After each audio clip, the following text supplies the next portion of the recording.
Hello and welcome to Lavneesh Sir ki class.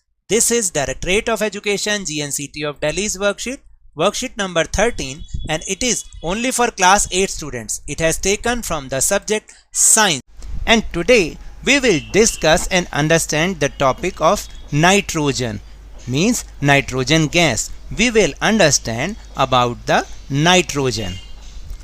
So आप तो जानते हैं कि जैसे हमारे एटमॉस्फेयर में बहुत सारी गैसेस हैं, ऑक्सीजन है, कार्बन डाइऑक्साइड है, ऐसे ही नाइट्रोजन भी है। और नाइट्रोजन सबसे ज़्यादा परसेंट के साथ हमारे इस एटमॉस्फेयर में बहुत जो है ज़्यादा परसेंटेज वाली गैस मानी जाती है। सो अब हम इसके बारे में ही इस वर्कशीट में जानेंगे। सो now let's start and understand with me. There is 78% nitrogen in our atmosphere, which is very essential for all living organisms, plants and animals. तो देखिए जो नाइट्रोजन है वो 78% है हमारे एटमॉस्फेयर में, और ये सभी लिविंग बींग्स, सभी लिविंग ऑर्गेनिज्म यानी प्लांट्स और एनिमल्स के लिए बहुत ही इम्पॉर्टेंट और बहुत ही असेंशियल है। अब ये प्लांट्स में कैसे आती है या एनिमल्स तक कैसे पहुंचती है, क्योंकि प्लांट्स और एनिमल्स इसे डायरेक्ट एटमॉस्फेयर से इनहेल नहीं कर सकते, तो किसी ना किसी के थ्रू तो ये उन तक पास ऑन होती ही होगी। तो कैसे होती है, let's find. Nitrogen is found in protein, chlorophyll, nucleic acids and vitamins etcetera. Then plants and animals cannot use nitrogen directly from atmosphere and plants get nitrogen through nitrogen fixation। अब आपको समझ में आया कि कैसे ये प्लांट्स तक पहुंचती है।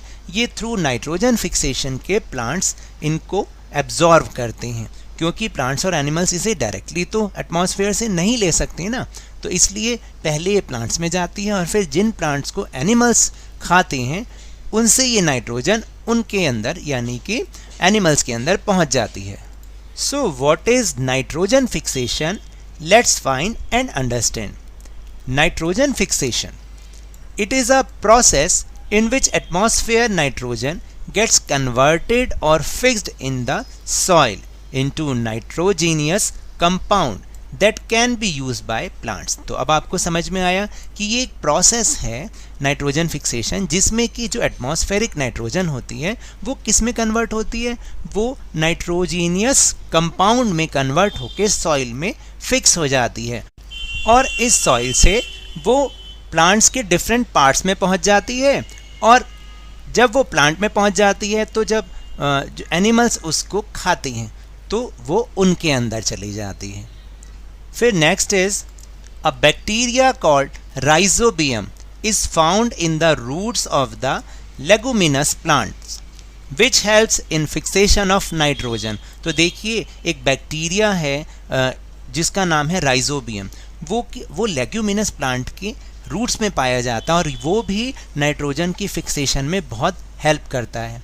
फिर then sometimes nitrogen fixation occurs even when lightning strikes, और आपको बताऊं जब बिजली कड़कती है ना तब भी ये कई बार नाइट्रोजन फिक्सेशन होती है।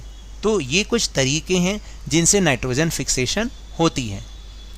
And now the most important topic which is nitrogen cycle, nitrogen fixation process by nitrogen cycle. Today we will try to understand nitrogen fixation process by nitrogen cycle। कैसे होता है नाइट्रोजन फिक्सेशन इस nitrogen cycle के through, ये बहुत important है, उसको समझना बहुत इंपॉर्टेंट है। सो now let's start. Bacteria and blue green algae present in soil converts atmospheric nitrogen into nitrogenous compound. अब आपको बताऊं क्या होता है कि जो बैक्टीरिया होता है और जो ब्लू ग्रीन एल्गी होते हैं जो कि सॉइल में रहते हैं, प्रेजेंट रहते हैं, वो जो एटमॉस्फेरिक नाइट्रोजन होती है उसको नाइट्रोजीनियस कंपाउंड में चेंज करते हैं, सबसे पहले उसको चेंज करते हैं। These nitrogenous compounds absorb by the roots and carried to other parts of the plants where in protein and other compounds are formed from them. तो देखिए ये क्या होता है, जो नाइट्रोजीनियस कंपाउंड्स होते हैं ये रूट्स एब्जॉर्ब इन्हें कर लेती है और फिर ये धीरे धीरे जो प्लांट्स के अदर प्लांट्स में पहुंच जाते हैं, जहां पर प्रोटीन और दूसरे कंपाउंड भी इनके साथ साथ बनते हैं। When animal or human eats or consume these plants, the nitrogen in the form of protein reaches into them.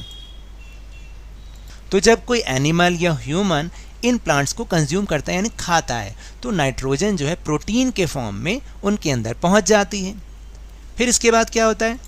The nitrogenous compound present in the decaying organic matter, plant or animal, is converted into simple nitrogen compound in the soil by bacteria and fungi which are reused by plants. और फिर क्या होता है, देखिए जो nitrogenous compound present होता है वो क्या होता है कि प्लांट और एनिमल से जब वापस वो सिंपल नाइट्रोजन कंपाउंड में, यानी जब ये मरते हैं, ये प्लांट जो एनिमल्स होते हैं या प्लांट सड़ गल जाते हैं, फिर क्या होता है वो मिट्टी में ही मिल जाते हैं और उनसे जो उसके अंदर की जो नाइट्रोजन होती है वो चेंज हो जाती है किसमें? सिंपल नाइट्रोजन कंपाउंड में, और बैक्टीरिया जो फंगी सॉइल में रहते हैं उनके थ्रू, और वो वही नाइट्रोजन फिर से वो प्लांट्स रीयूज़ कर लेते हैं।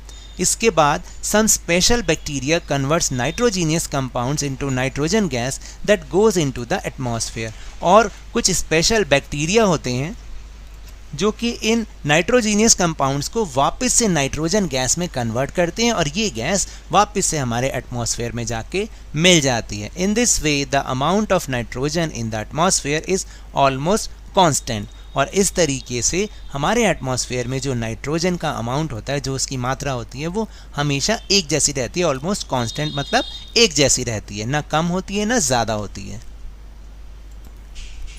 इसे हम ये जो नाइट्रोजन साइकिल बनाया हुआ है ना, इससे हम बहुत इजीली इसको अंडरस्टैंड कर सकते हैं। तो देखिए, चले देखें कि कैसे ये बनाया हुआ है।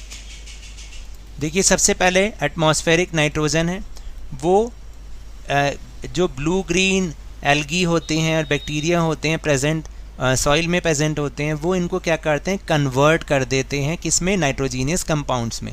और ये नाइट्रोजीनियस कंपाउंड फिर सॉइल में मिल जाते हैं, सॉइल से प्लांट में जाते हैं और फिर वो प्लांट से एनिमल उनको खा जाते हैं तो उनमें चले जाते हैं। उसके बाद ये नाइट्रोजीनियस वेस्ट के रूप में वापस उस सॉइल में मिल जाते हैं, या उनकी डेथ हो जाती है तो वो सॉइल में मिल जाते हैं। जो सॉइल में बैक्टीरिया प्रेजेंट रहते हैं वो वापस से इनको नाइट्रोजीनियस कंपाउंड में चेंज कर देते हैं। फिर ये जो नाइट्रोजीनियस कंपाउंड होते हैं, कुछ स्पेशल बैक्टीरिया होते हैं जो इसको वापस से नाइट्रोजन गैस में कन्वर्ट कर देते हैं और ये गैस वापस से हमारे एटमॉस्फेयर में मिक्सड हो जाती है। तो ये है nitrogen cycle. So now let's move on our question answer section which is very easy. Question number 1 is, which bacteria is found in the roots of beans and peas leguminous plant? Answer is, a bacteria called Rhizobium is found in the roots of the leguminous plant which helps in the fixation of nitrogen. फिर second is, what are the different methods by which nitrogen fixation take place? तो देखिए, पहले हमें ये समझना होगा कि what is nitrogen fixation. It is a process in which atmospheric nitrogen gas converted or fixed in the soil into nitrogenous compound that can be used by the plants. And what are the methods of nitrogen fixation? So by bacteria living in the soil. A bacteria called Rhizobium found in the roots of leguminous plant which helps in the fixation of nitrogen.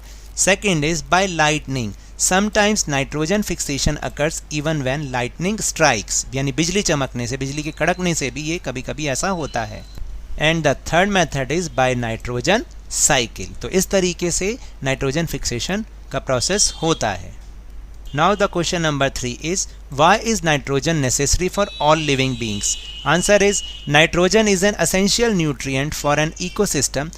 Bacteria are responsible for a process called nitrogen fixation, which turns nitrogen into a form that can be used by other living things in the food chain.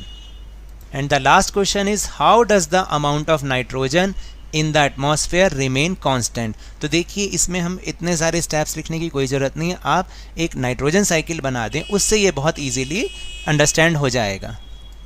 तो जैसे कि मैंने पहले भी आपको समझाया था, ये नाइट्रोजन साइकिल है, ये किस तरह से वर्क करता है और किस तरह से एटमॉस्फेयर में नाइट्रोजन कांस्टेंट रहती है उसे ये बहुत इजीली हमें दिखा सकता है, बता सकता है। तो इसके आंसर में आपको केवल ये नाइट्रोजन साइकिल बनाना है।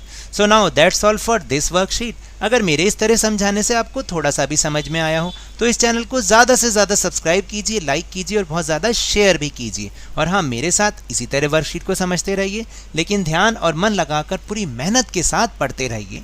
और अगर आपको कोविड-19 यानी कोरोना वायरस से बचना है, then wash your hands with soap and water regularly, क्योंकि जब तक दवाई नहीं तब तक ढिलाई नहीं। Thank you very much.